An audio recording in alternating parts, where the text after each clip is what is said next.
ઉપલેટા ખાતે આજથી 23 વર્ષ પહેલા માત્ર વતનનું ઋણ ચૂકવવાના ધ્યેયથી અમેરિકા સ્થિત ઉકાભાઈ સોલંકીએ નામાંકિત અને નિષ્ણાત તબીબો દાતાઓના સહયોગથી સૌરાષ્ટ્ર સર્વોદય ટ્રસ્ટના નેજા નીચે તપાસ સારવાર ઓપરેશન દવા અને રહેવા જમવાની વિનામૂલ્યે સગવડ સાથેના મેગા મેડિકલ તથા સર્જિકલ કેમ્પની શરૂઆત કરી હતી।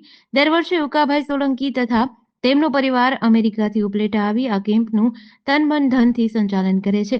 સ્વર્ગવાસી ઉકાભાઈના દુઃખદ નિધન પછી તેમના પત્ની નલિનીબેન સોલંકીએ આ ટ્રસ્ટનું સુકાન સંભાળી આ કેમ્પ ચાલુ રાખ્યો છે। 1 જાન્યુઆરીએ શરૂ થયેલ આ કેમ્પ સફળતાપૂર્વક સંપન્ન થયો છે। ઉપલેટા, ધોરાજી, કનોડા, કાલાવાડ સહિતના અસંખ્ય દર્દીઓના વિનામૂલ્યે નિષ્ણાંત તબીબીના હસ્તે સફળ ઓપરેશન થાય છે। આ કેમ્પના સમાપન બાદ ટ્રસ્ટના પ્રમુખ નલિનીબેન સોલંકી, ડોક્ટર પિયુષભાઈ ટોલિયા, મનોજભાઈ સોલંકી વગેરે આગેવાનોએ આ સેવા યજ્ઞને સફળ બનાવવા માટે ટ્રસ્ટની મેનેજિંગ કમિટી, સેવા આપનાર દેશ વિદેશના તબીબો, ટ્રસ્ટીઓ, દાતાઓ, સેવાભાવી સાથી સદસ્યો તથા રાજ્યના આરોગ્ય ખાતાનો કોટેજ હોસ્પિટલના અધિક્ષક તબીબો સ્ટાફ તેમણે ભારે જહેમત ઉઠાવી હતી। હું નલિની સોલંકી, હું ઉપલેટાની બહુ છું ને યુએસએમાં રહું છું।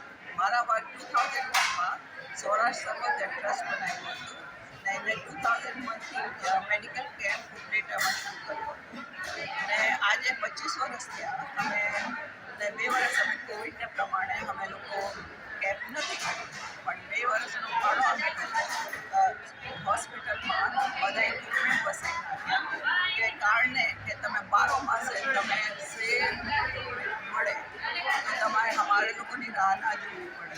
તમે 11 દિવસ હજી કરતા હશો એટલું વધારે અમારા હિસાબે, ટ્રસ્ટના હિસાબે આજે નવી હોસ્પિટલ બની છે, પણ અહીંયાના કાર્યકર્તાઓ બહુ સહયોગ આપે છે।